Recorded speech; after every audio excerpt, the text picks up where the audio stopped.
ఎవరికి రాదు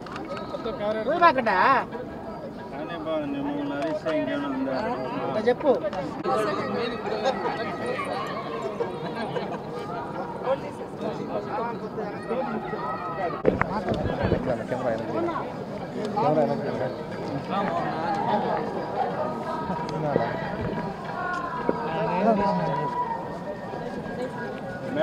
జై జగన్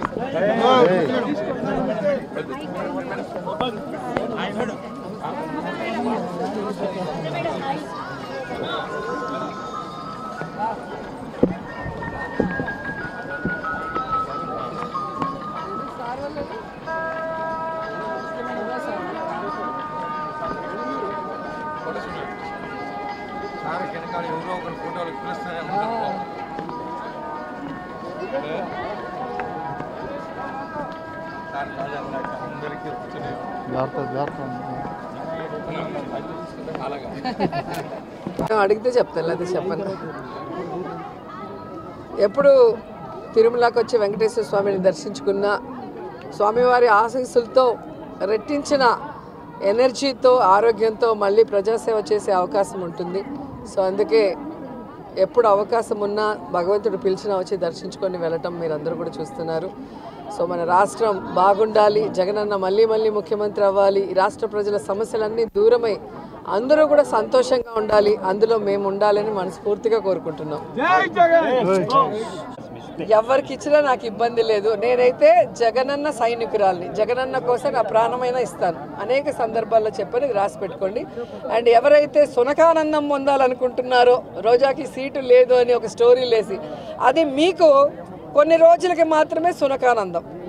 మా కార్యకర్తలకో నాయకులకో ఎవరికి కూడా బాధ లేదు, ఎందుకంటే వాళ్ళకి నిజం తెలుసు నాకు సీటు ఉందని. ఒకవేళ సీటు లేదని మీరు ఆనందపడినా కూడా నాకు ఇబ్బంది లేదు.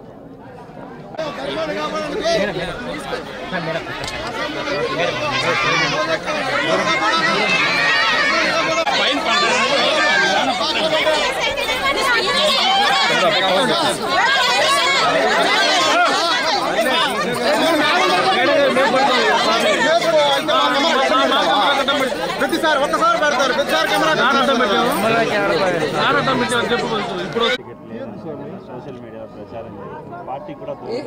ఈరోజు మీరు పేపర్ తిప్పేసి చూస్తే తెలుస్తుంది. ఎవ్రీ డే గడప గడపకి పల్లె నిద్ర చేస్తూ ఏ విధంగా ప్రజలకి అభివృద్ధి కార్యక్రమాలు భూమి పూజలు చేస్తూ తిరుగుతున్నారో మీరు చూస్తున్నారు. అలాగే క్యాబినెట్ మీటింగ్స్ కానీ లేదా పార్టీ కార్యక్రమాలు ఏవైనా కూడా ఎప్పుడూ ఫస్ట్ వరుసలో నేనే ఉంటా. అండ్ ఈరోజు పచ్చ ఛానళ్ళు తెలుసుకోవాల్సింది ఒక్కటే, వాళ్ళు ఎంత దిగజారిపోయారంటే వాళ్ళకి 175 కాన్స్టిట్యున్సీలో క్యాండిడేట్లు పెట్టడానికి క్యాండిడేట్లు లేక వైఎస్ఆర్సీపీలో ఎవరైనా గొడవ పడితే బాగుంటుంది, ఎవరికైనా సీట్ ఇవ్వకపోతే బాగుంటుంది, మన పార్టీకి వస్తే వాళ్ళకి ఇద్దామని గోతికాడ గుంట నక్కల్లాగా ఎదురు చూస్తున్నారు. సో వాళ్ళకి నేను చెప్పేది ఒక్కటే, మా పార్టీలో ప్రజలకి ఎంత ప్రేమ ఉందో జగనన్న మీద అంతకి రెట్టించిన ప్రేమ మా అందరికీ ఉంది. మేమందరం కూడా జగనన్న పార్టీ పెట్టక ముందు నుంచి ఉన్నాం.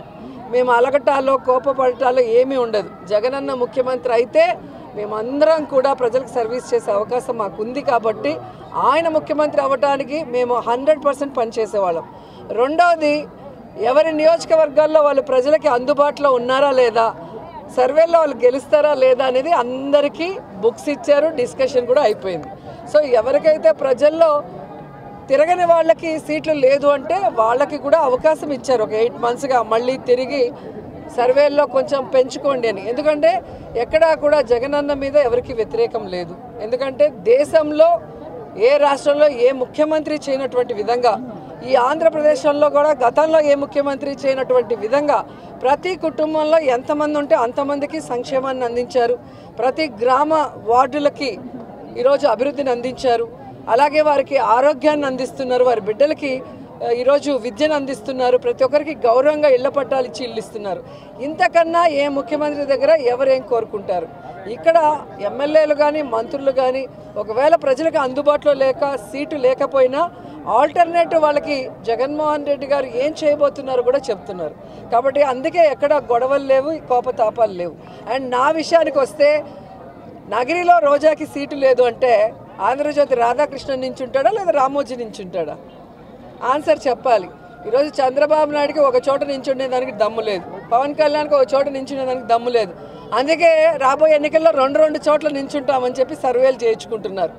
మేము మా ప్రజలకి అందుబాటులో ఉన్నాం కాబట్టే ఈరోజు 2 సార్లు ఎమ్మెల్యేలైనాం, మంత్రులయ్యాం. సో ఖచ్చితంగా 2024 175కి 175 కొట్టబోతున్నాం. మేమందరం కూడా గెలవబోతున్నాం. మళ్ళీ ప్రజల ఆశీస్సులతో ప్రజలకి సర్వీస్ కూడా చేయబోతున్నాం అనేది పచ్చపత్రికలు తెలుసుకోవాలి.